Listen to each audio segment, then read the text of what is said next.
vamos refletir nesta manhã? Eu queria pensar junto com vocês a respeito de conflitos familiares. A palavra de Deus já nos mostra que a humanidade já começou com um conflito familiar gravíssimo, onde Caim assassina seu irmão Abel. Isso por causa de um culto. Houve um mal-entendido entre os dois, justamente porque Deus aceitou as ofertas de Abel e não aceitou de Caim, pois Abel deu das primícias, do melhor para Deus, ofereceu a Deus o que tinha de melhor, e Caim não. E Deus aceitou o que Abel lhe ofereceu e rejeitou o que Caim lhe ofereceu.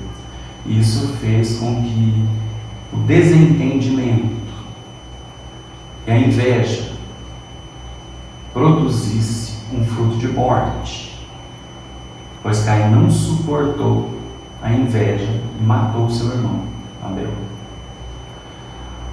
Pouco mais para frente nós vemos a história de José. Seus irmãos, por inveja, o venderam como escravo. No final, Deus o exaltou, fazendo-o governador do Egito. E quando seus irmãos, os seus parentes, seu pai precisam dele, ele os atende, os abençoa, os acolhe e não os condena. Não condena seus irmãos, não se vinga.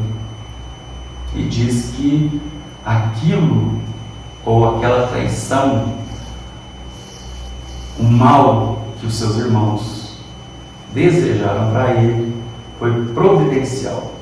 Na verdade, foi Deus quem o enviou na frente, ou à frente deles, para salvar-lhes a vida, para dar-lhes, ou para cumprir a promessa que eles seriam uma grande nação, a nação de Israel. Esses são os filhos de Jacó. Nós podemos observar que há conflitos familiares por inveja, há conflitos familiares por interesses, há irmãos que agem como inimigos, há filhos que agem como inimigos, há pais também que agem como inimigos. Na nossa ingenuidade, nós achamos que por termos o mesmo sangue, todos se darão bem, todos serão como nós somos, pois nós baseamos em nós mesmos e no nosso coração, no nosso bom coração, para avaliarmos o próximo. Isso não é um fato.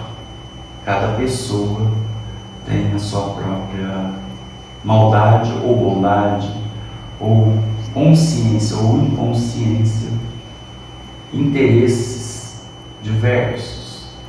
E esses interesses podem estar em conflitos com a vivência familiar e isso causar uma desgraça, como nós vimos no caso de Caim e Abel e no caso de José com seus irmãos.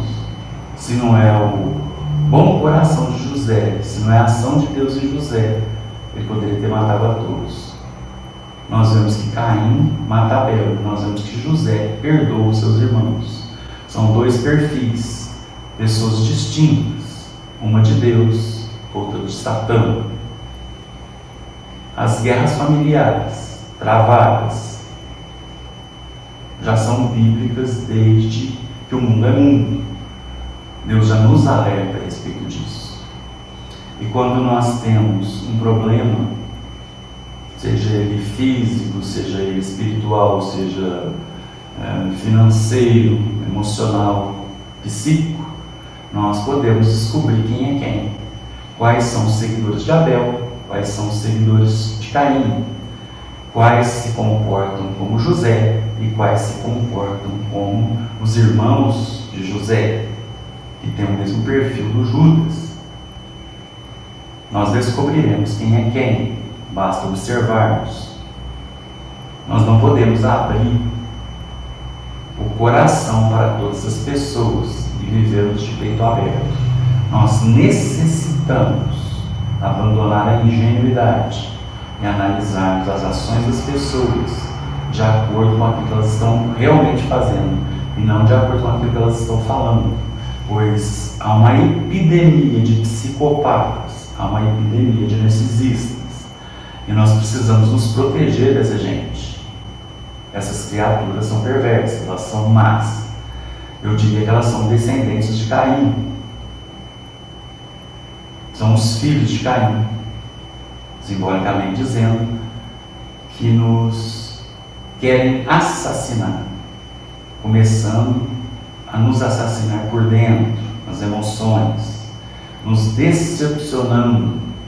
E quando nós estamos fracos, eles fazem justamente o oposto que Jesus faz.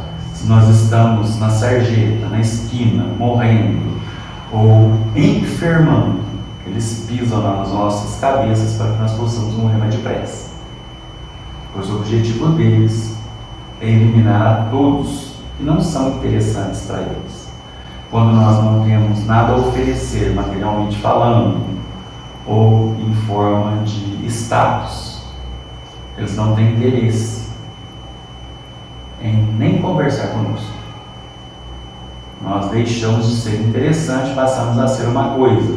Aliás, nós sempre fomos uma coisa, mas às vezes uma coisa que tem valor, e muitas vezes, quando nós descobrimos quem são realmente, é porque eles passaram a nos tratar como coisas sem valor.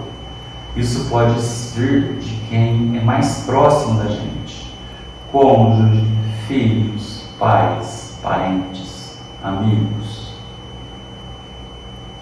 No ambiente corporativo, nós temos infinitas pessoas narcisistas e principalmente psicopatas. No ambiente religioso, dentro dos templos, também precisamos nos atentar a isso, pois o psicopata se camufla no meio do povo bom de Deus, nas famílias, nas empresas, nas religiões, nas universidades. Temos pessoas más de todas as espécies nos rodeando, tentando nos devorar. Precisamos abandonar a ingenuidade, observarmos, falarmos menos. Quanto menos eles souberem, menos eles conseguirão nos destruir ou nos atingir. Desconfie de tudo e de todos o tempo todo, assim você se protegerá. Não é você viver em paranoia, mas é você viver observando, escutando e analisando as atitudes, não sendo bobo, não sendo tolo, não sendo um santarrão que acha que todo mundo é tão santo quanto você, que todo mundo é tão bom quanto você. Nos piores momentos das nossas vidas é que nós descobrimos quem é quem. Fique atento, ligue seu radar, preste atenção, observe as atitudes, não o que a pessoa fala, porque falar, todos falamos, e falamos muitas mentiras, e manipulamos, e colocamos máscaras. O único jeito de nós desmascararmos as pessoas más, as criaturas narcisistas e psicopatas, é nós observarmos suas atitudes. Ela trata bem quem? Somente aqueles que podem lhes oferecer algum benefício? Como que essa pessoa trata? Ou como que essas pessoas tratam aqueles que não podem lhes beneficiar em nada? Como que essas pessoas te tratam quando você está frágil? Pois Jesus é aquele que não quebra a cana quebrada, é aquele que não apaga a torcida fumegante, o pavio que está apagando. Jesus acende esse pavio. Quando a sua vida está assim por um fio, quando está só aquela fumacinha, só aquela brasinha, ele acende a te dar vida. Quando você é uma cana quebrada, ele conserta, ele não acaba de quebrar. E essas pessoas fazem justamente o contrário. Basta nós observarmos as ações delas, que nós as desmascararemos. Preste atenção. Amém.